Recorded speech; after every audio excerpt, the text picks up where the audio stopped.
Selamat datang kembali di Deep Dive kita. Ada pertanyaan menarik nih dari Anda.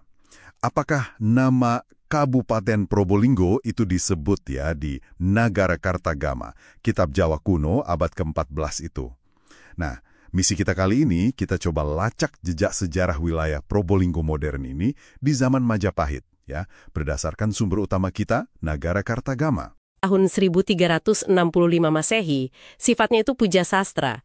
Jadi tujuannya memang buat memuja Raja Hayam Wuruk, keagungan Majapahit, artinya isinya itu pasti selektif. Selektif gimana maksudnya? Ya, lebih menjolin yang bagus-bagus aja, mungkin mengabaikan detail yang dianggap kurang penting atau malah negatif buat citra raja. Contohnya kayak insiden Pasunda Bubat, itu kan nggak diceritain detail. Jadi, kalaupun nama modern Probolinggo nggak ada, bukan berarti wilayahnya itu nggak ada atau nggak penting di masa itu. Tantangannya ya itu gimana menghubungkan geografi kuno sama nama modern. Oke, paham konteksnya. Mari kita bedah bareng kalau gitu. Sumber kita Nagarakartagama, terus ada catatan sejarah lain, sama temuan arkeologi juga ya. Nah, kalau dicari langsung nih, kata Kabupaten Probolinggo, hasilnya gimana? Ada nggak?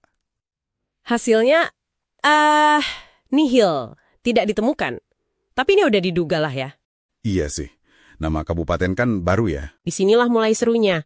Meskipun nama modern yang nggak ada, kitab ini nyebut beberapa lokasi spesifik yang sekarang masuk wilayah Kabupaten Probolinggo modern. Oh iya, apa aja tuh? Yang paling jelas itu Pajarakan. Di Pupuh 32, itu bab 32 ya, disebut kalau Raja Hayam Wuruk pernah tinggal di sana. 4 hari malah. 4 hari? Lumayan lama ya? Iya. Terus di Pupuh 48, Pajarakan disebut lagi terkait peristiwa penumpasan pemberontakan Nambi. Itu zaman Raja Jayanagara tahun 1316. Nah, Pajarakan ini kan sekarang jadi nama kecamatan di Probolinggo. Wah, menarik. Jadi ada bukti teks langsung ya aktivitas kerajaan di area Probolinggo modern. Terus, kalau tokoh sepenting Gajah Mada, gimana?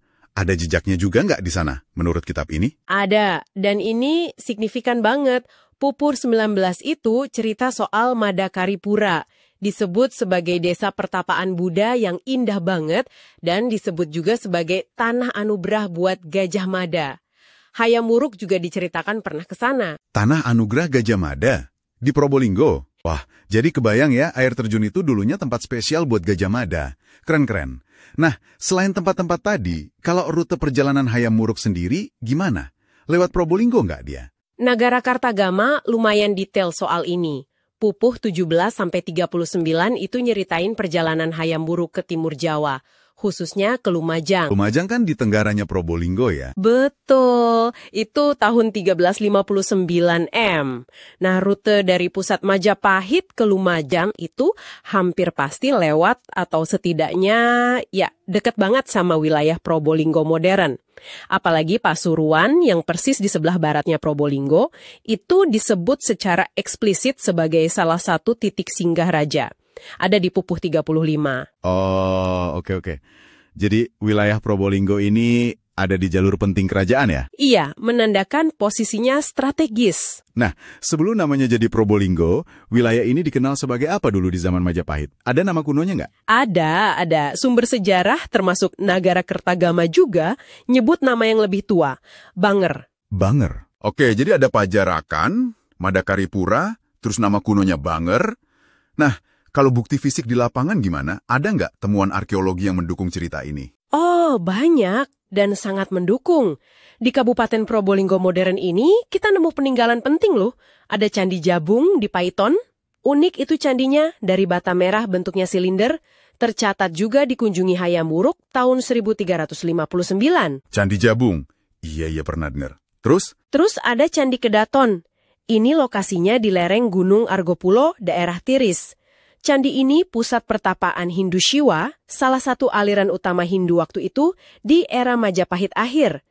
Ini menarik karena menunjukkan ada pusat spiritualitas yang signifikan tapi mungkin agak di pinggiran ya, di luar lingkar utama istana. Jadi kelihatan keragaman religius di bawah Majapahit. Jadi nggak cuma terpusat di ibu kota aja ya kehidupan keagamaannya?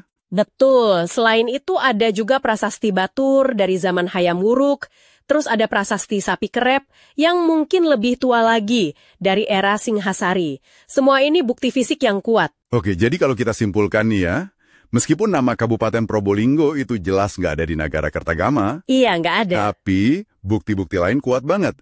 Ada penyebutan Pajarakan, ada Madakaripura yang terkait Gajah Mada, nama kuno Banger, terus posisinya di rute perjalanan Raja Hayam Wuruk, ditambah lagi temuan arkeologi kayak Candi Jabung, Candi Kedaton. Ini semua nunjukin kalau wilayah ini ya jelas dikenal, penting, dan jadi bagian dari Majapahit ya. Tepat sekali. Ini pelajaran penting buat kita semua. Sejarah itu nggak bisa dibaca cuma dari ada atau tidaknya satu nama modern di teks kuno. Kita harus lihat konteks naskahnya, bukti nggak langsung kayak rute perjalanan, nama kuno, dan yang penting banget ya, temuan arkeologi. Ini semua kunci buat menyusun gambaran masa lalu yang lebih utuh.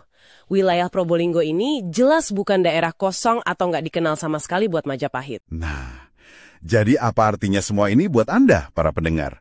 Mungkin ini pengingat ya, kalau menggali sejarah itu seringkali lebih seru dari sekedar cari kata kunci. Jejaknya itu bisa ada di mana-mana, di detil yang nggak kita duga. Betul. Dan sebagai penutup nih, coba pikirkan ini. Nagara Kertagama kan menggambarkan keagungan dan kontrol pusat Majapahit ya.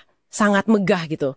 Tapi adanya pusat pertapaan kayak Candi Kedaton tadi di lereng gunung, yang mungkin punya dinamika sosial dan keagamaannya sendiri, agak semi-otonom mungkin, ini kan memunculkan pertanyaan ya, gimana sih realitas kehidupan sehari-hari masyarakat di komunitas pinggiran atau komunitas religius kayak gitu, yang mungkin jauh dari sorotan kemegahan istana seperti yang digambarkan Puja Sastra. Seberapa beda pengalaman mereka dari narasi besar kerajaan Majapahit? Nah, itu mungkin bisa jadi bahan renungan kita bersama.